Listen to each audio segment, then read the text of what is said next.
এই মেয়ে, ট্রেন আসছে, সরে যাও। এই মেয়ে, কি করতেছে? সরে যাও। হে মেয়ে, এটা তুমি কি করছিলে? তুমি কি পাগল হয়ে গেছো? কি কিছু বলছো না যে? মরতে চাইছিলে কেন? আমি বললাম তো তোমার কি?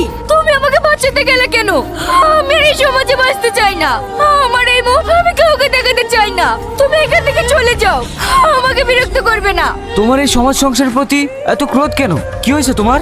তুমি শুনে কি করবে? তুমি কি পারবে আমার সুস্থ স্বাভাবিক জীবনটা ফিরে দিতে, আমার সতীত্বটা ফিরে দিতে? তা হয়তো পারবো না, কিন্তু তুমি মরে গেলে কি সব সমাধান হয়ে যাবে? তোমার মা বাবা আত্মীয় স্বজন তাদের কি হবে একবার ভেবে দেখেছো? কেঁদো না, কি হয়েছে বলো। তাহলে শুনতে চাও আমার বৃদ্ধ বাবা? মা, হ্যাঁ বাবা। তুই দুঃখ করিস না মা, তোর থেকে অনেক ছোট ছোট মেয়েদের বিয়ে হয়ে যাচ্ছে, আর তোর বিয়েটা। বাবা তুমি এই নিয়ে কষ্ট পেও না তো।